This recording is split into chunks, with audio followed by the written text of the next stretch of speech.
আজ তোমাদেরকেও আমি সত্যিটা জানাবো। তোমাদের সত্যি ঘটনাটা কি ঘটেছিল সেটা জানা খুব দরকার।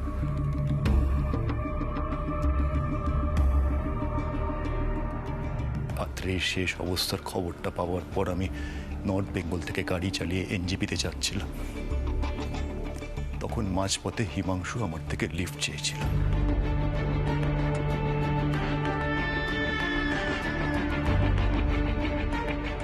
আমি তখন হিমাংশুকে চিনতাম না।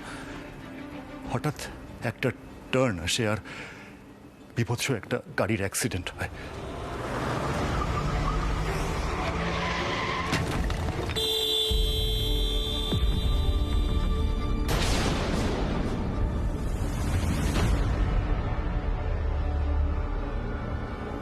আর হিমাংশু তখন মারা যায়।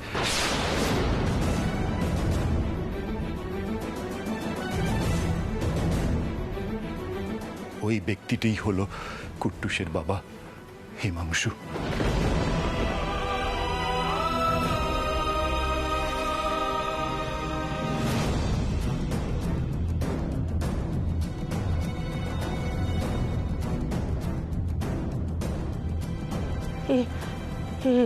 এসব কি বলছিস তুই?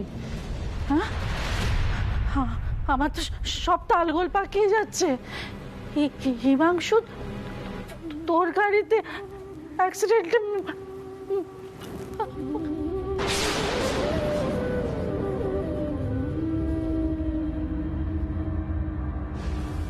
হ্যাঁ মামা, আজ আমি পারমিতাকেও এই সত্যি ঘটনাটা প্রথমবার জানালাম।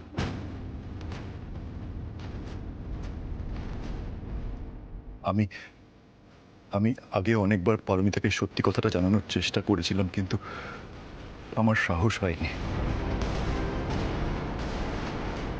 কৌশিক এই ঘটনাটা জানতে পেরে গেছিল আর আমাকে ব্ল্যাকমেল করছিল।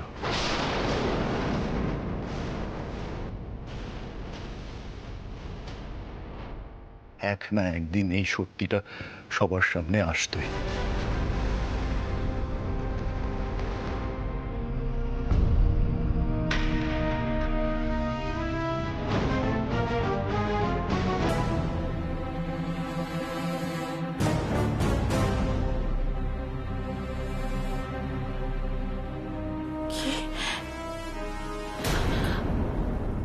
কি বলে গেল অপূর্ব? কি ভয়ঙ্কর কথাটা বলে গেল! হে ভগবান, কি নির্মম সত্যির সামনে তুমি আমাদের সবাইকে দাঁড় করিয়ে দিলে। অপূর্ব কেন পারমিতাকে এ কথাটা এতদিন বলেনি? কেন বলেনি?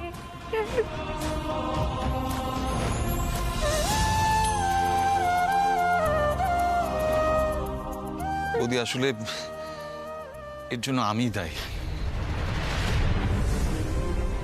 অপূর্ব বহুবার এই ঘটনাটা বলতে চেয়েছিল, আমি ওকে বলতে দিইনি।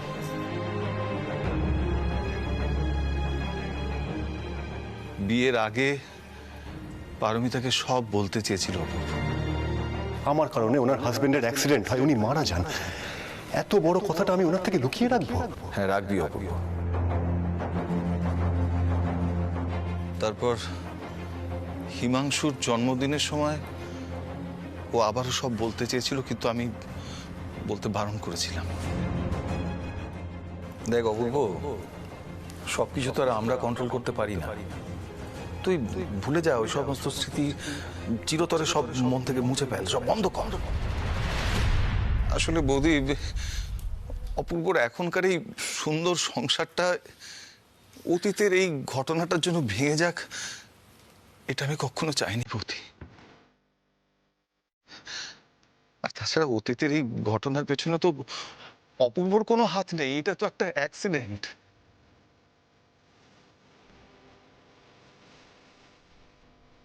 আজকে অপূর্ব পারমিতাকে সব বলে দিল, সবকিছু শেষ হয়ে গেল বৌদি, সবকিছু। না কাকুমণি, এই সব কিছু আমার জন্য হয়েছে। না আমি কৌশিকের কাছে আবার ফিরে যেতাম, না ও এই সব কথা জানতে পারতো আর না এভাবে দাদাভাইকে ব্ল্যাকমেল করতো। কিন্তু তাতে কি হতো রে শুভ্রা? তার জন্য কি সত্যিটা কখনো মিথ্যে হয়ে যেত? যেত না। জানো ঠাকুরপো, আমি শুধু বেয়ানের কথা ভাবছি। ভদ্রমহিলা নিজের ছেলেকে হারিয়ে আমার অপূর্বকেই নিজের সন্তানের মতো দেখতে শুরু করেছিলেন।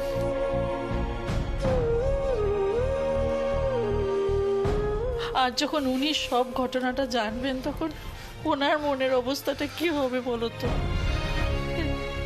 আর কুট্টুস, কুট্টুসের কথা তোমরা কেউ বলছো না? ও যে বাবাইকে এতটা ভালোবাসে, বাবার মতো মেনে নিয়েছে।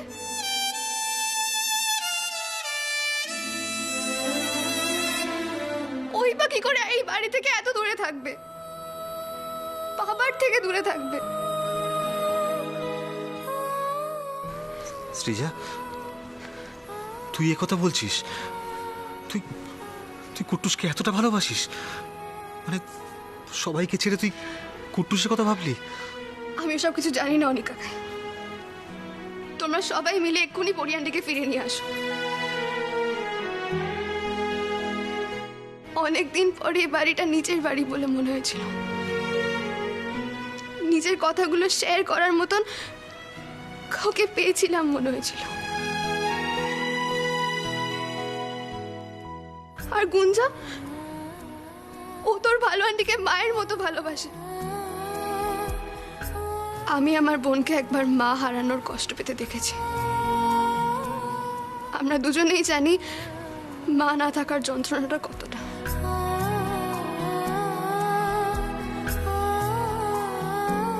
ওকে আমি দ্বিতীয়বার সেই কষ্ট পেতে কোনো মতেই দেখতে পারবো না।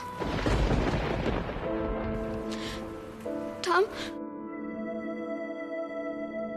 থাম থাম, তুমি প্লিজ কিছু একটা করো। আমি জানি তুমি পারবে পারমিতা আন্টিকে ফিরে নিয়ে আসতে। তোর ঠাম আর কি করবে বল? পারমিতা যেভাবে বাড়ি ছেড়ে চলে গেল, আর কেন গেল সেটা তো আমরা সবাই শুনলামই। এর পরেও কি পারমিতা এই বাড়িতে পা রাখবে? কেন রাখবে না ছোট? কেন রাখবে না? এই সংসারটাই তো পারমিতার। সে তো এ বাড়ির বড় বউ। সংসারের দায়িত্ব, কর্তব্য সবকিছু দূরে সরিয়ে রেখে বাড়ির বড় বউ কি বাড়ির বাইরে থাকতে পারে?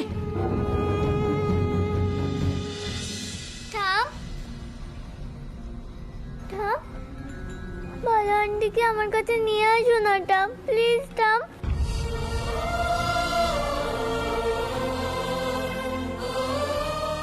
কাঁদে না দিদি ভাই, কাঁদে না। আমি তোমাদের সবাইকে কথা দিচ্ছি, আমি পারমিতাকে আবার এ বাড়িতে ফিরিয়ে আনবো।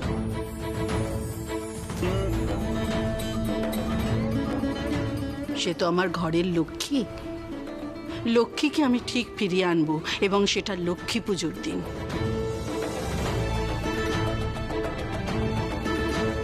পারমিতাকে এই সংসারের বাইরে আমি থাকতে দেব না ছোট। মিলিয়ে নিস আমার কথাটা, মিলিয়ে নিস।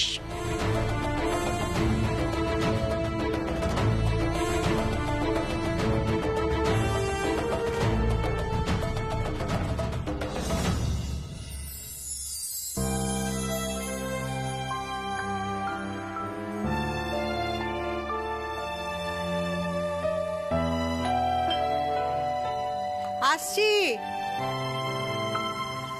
কে এলো এখন দেখি? উমা, তোরা আসবে বলিসনি তো? আরে থাক মা, থাক থাক। কুট্টুস বাবু, আমি শুনো। এই জানিস তো, তন্নি ফোন করেছিল, ওই কৌশিকের কাণ্ডগুলো সব বললো। বাপ রে বাপ, কি দেখেছিলাম আর কি হলো। হ্যাঁ, কি বেরোলো? ভালো করেছি বাবা, ভালো করেছি। যেখানে সে মনটা বেশ ভালো হবে। চাচাপ গেল তোদের।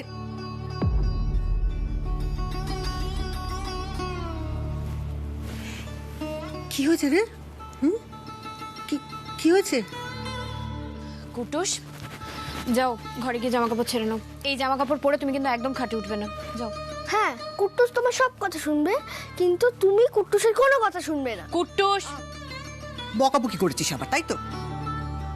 হ্যাঁ আম্মা, আমি আসতে চাইনি কিন্তু মা জোর করে। কুটুস, যাও ফ্রেশ হয়ে নাও। এতবার কেন বলতে হয় তোমাকে এক কথা? নাও ব্যাগটা নিয়ে যাও। কি করছিসটা কি বলতো? হ্যাঁ, এসে বকাবকি করছিস খালি। কি হয়েছে রে মা, আমাকে বল। ও বাড়িতে কিছু হয়েছে? কৌশিককে নিয়ে কোনো ঝামেলা হয়েছে? কি হয়েছে? কেন মা, কিছু না হলে কি এখানে আসতে নেই?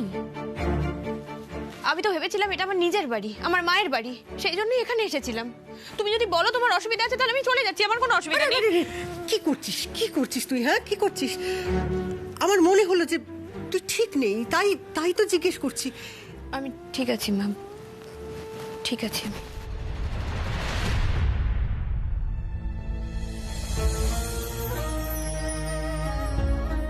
কিছু একটা হয়েছে, কিছু একটা। যা চাপা স্বভাবের, আমাকে তো কিছু বলবে না। অপূর্বকে ফোন করি, দাঁড়া।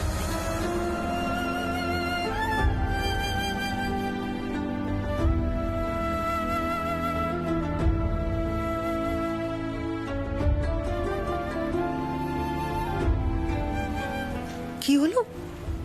ফোনটা ধরলো না? অপূর্ব তো এমন করে না। তাহলে এখন কি করি?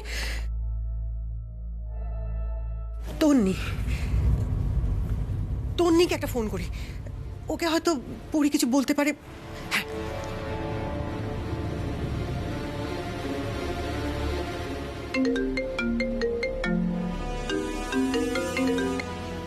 হ্যাঁ মাসি বলো। তন্নি, তুই অফিস থেকে বেরিয়ে গেছিস? হ্যাঁ, আমি রাস্তায় আছি, হস্টেলে যাচ্ছি। একবার আসবি এ বাড়িতে?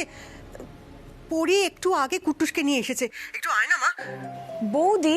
হ্যাঁ, ওই বাড়িতে তো ঝামেলা হয়েছিল, এখনই চলে এলো?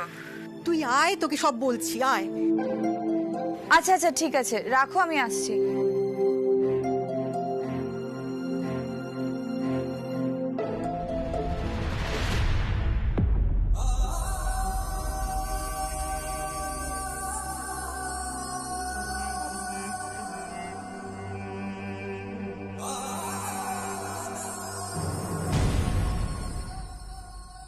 আজ থেকে আপনার ভাত আর কাপড়ের দায়িত্ব আমি নিলাম।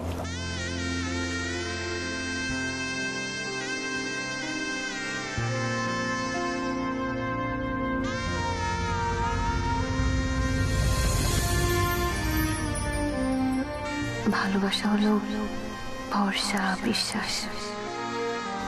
এই বিশ্বাস ভরসা থাকলেই দুটো মানুষ সারাটা জীবন কাটিয়ে দিতে পারে। জানো তো, আমার না খুব গর্ব হয় তোমার মতন একজন মানুষকে আমি আমার জীবন সঙ্গী হিসেবে পেয়েছি। আমরা অনেক ঝড়ঝাপটা পেরিয়ে দুজনে হাতে হাত রেখেছি, তাই এত সহজে আমি তো হাত ছাড়ব না। দেখো, আমাদের মধ্যে যেটা সবচেয়ে বড় সেটা হলো ভরসা আর বিশ্বাস। আমাদের দুজনের জীবন দুজনের কাছে খোলা বইয়ের মতো, যার যে কোনো পাতায় কি লেখা আছে আমরা দুজনেই জানি। এই ভরসার বিশ্বাসটা কোনোদিনও ভাঙতে দিও না অপূর্ব।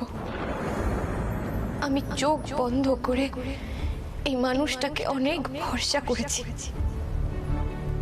এই মানুষটা যদি আমার কোনোদিনও বিশ্বাস ভাঙে, আমি সেটা সহ্য করতে পারবো না। আমাকে কথা দাও, তুমি সারা জীবন আমার ভরসা রাখবে, আমার এই বিশ্বাস রাখবে। আমি খুব ভালো করে বুঝতে পেরেছি তুমি এই বিয়েটা কেন করেছো। দয়া আর করুণা করে তো আমাদের উপর নিজের অপরাধ বোধ থেকে মুক্ত হতে এই বিয়েটা তুমি করেছো। সেটাকে কি বিয়ে বলা চলে কাকুমনি? আমার মতে তো না।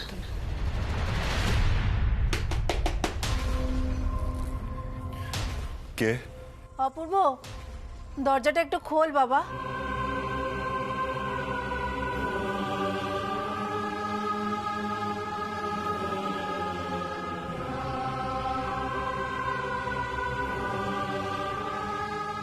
খাবারটা। আমি খাবো না মা।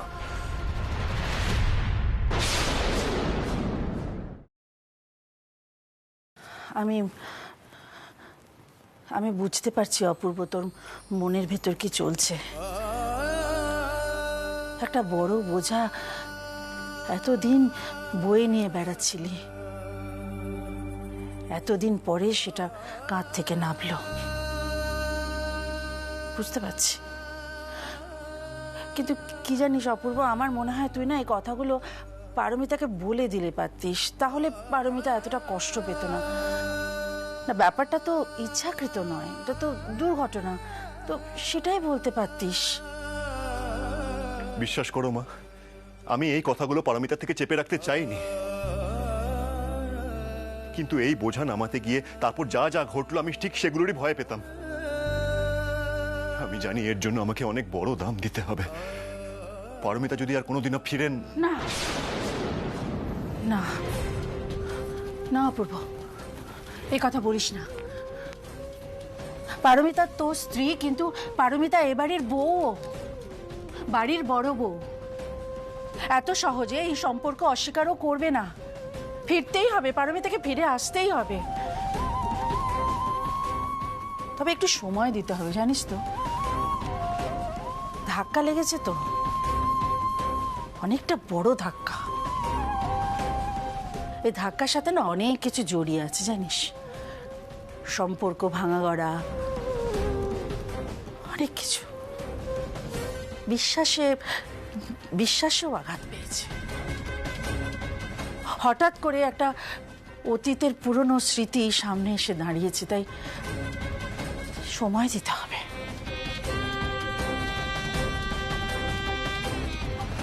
কিন্তু ফিরবে পারমিতা, কিছুতেই আমাদের থেকে মুখ ফিরিয়ে থাকতে পারবে না, ফিরবে। মা, মা, আমার ভয়টা যদি সত্যি হয়ে যায়, পারমিতা যদি আর কোনোদিনও না ফেরে, তুমি এত জোর দিয়ে কি করে বলছো বলো তো ব্যাপারটা?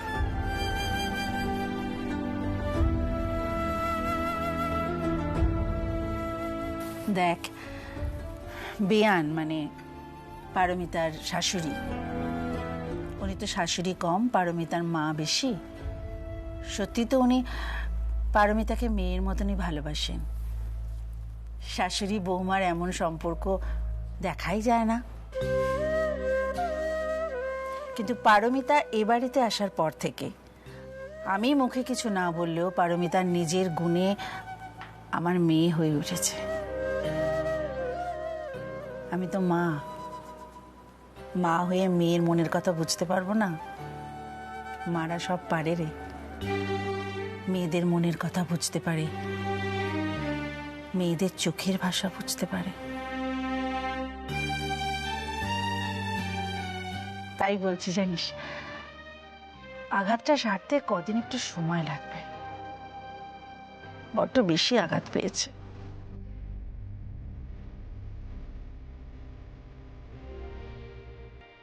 যাকে খাবারটা ঢাকা দেওয়া থাকলো, যখন খিদে পাবে খেয়ে নিস। আমি একটু ওদিকে যাই, তুই বরং বিশ্রাম নে।